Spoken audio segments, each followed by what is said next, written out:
o sina Molimau, o pu'u, mo le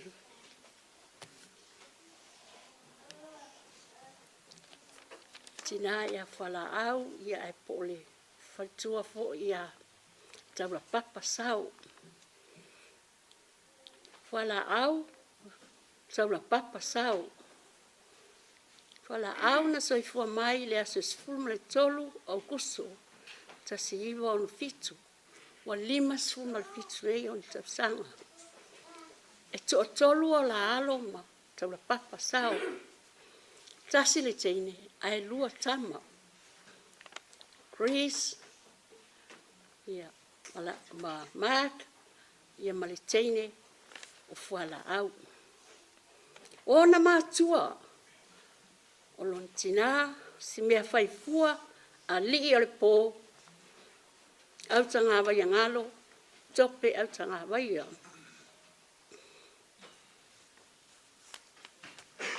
O Fualaau, o le husunga mua mua, si mea whaifua, ia muta awha a mani, o lon tamalea, ta awha a mani. O Fualaau, o le ulu matua,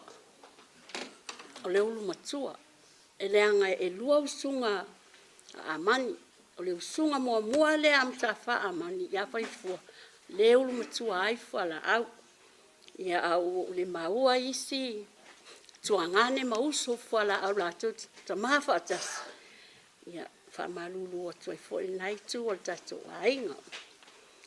Le usunga le mua mta awha ia smea whaifua li o le pō. Le iei Fualaau.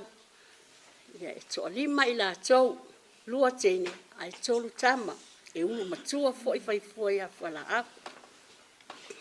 Ia Fualaau. O le aso na mali wai Fualaau, o le aso lua sifulu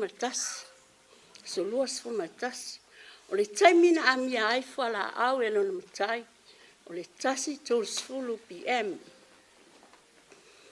O lona o langa a o oina, sa onga o ia ili tulanga lua po le primary school i Fualaau. Ona to el watu leo langa nga i lona o oinga, le kolisi papauta ia pia. Na e u leo lana onga i papauta ia pia. Ia on saulo lea i New Zealand nei, o Santa Faonga. Ona toi fo i leo Fualaau i Samoa. O ina ana, toi fo i ei lo Fualaau i Samoa. Ona malanga lo le i tutuila sa ili manuia. Whainga luenga ai leo Fualaau tutuila i le stakis. Ia, o whitau i ei loa mataula papa sao. Ia o nā lena la whaipupuai, ia o le maua le la aso na whaipupuai Fualaau sao. Taula papa. Ia mala no nofa i loi tutuila. Ma tia e lo la awa ainga. Ia maua i losi ala whanau i e to tolu. Lua tama maliteine to tasi. Ai ole o langa o Fualaau le mato maftanga i Samoa. O se o langa whaingita. Sa le mautonu foi na aso mato matua pe o Fualaau o le mato pepe mua. I tono o le mato ainga. Sa mato sa alu foi a lon tinā ma whainga luenga ia pia. A lona o langa o le tinā ia kope ma autanga vai ngalo. Ina wa toi fo i atu fua le ainga. Ia na toi mafuta fo i lea ma Fualaau. Ia o Fualaau a o i tutuila.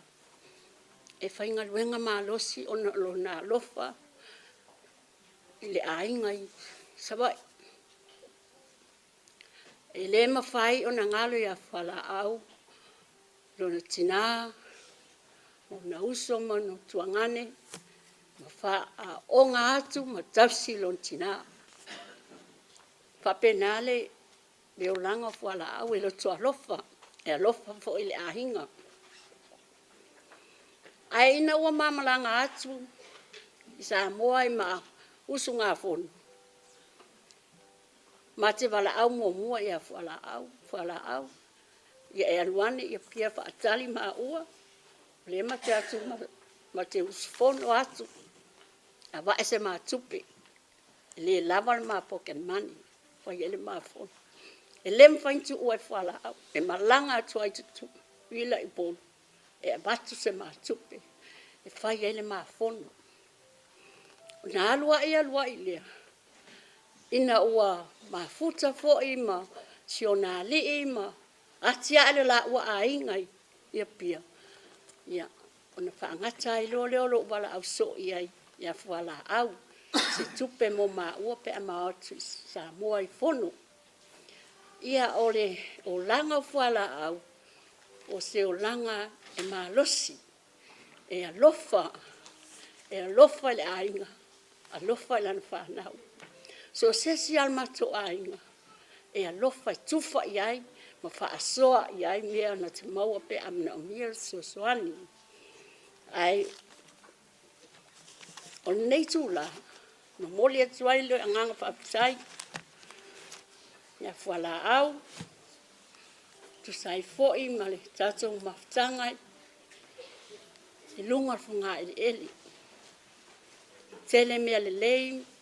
Ma mea mātango fie. Sa wa aia i ati oe. E pangalea. Ia luia. Alu se i Vailua i malu tamā i le langi. Wa umana tā penga. E lo tamā i le langi. Lo no fuanga mau te mo whaatasi mai ia. I le parataiso i le ola i whaavau. Soifua o no Yesu.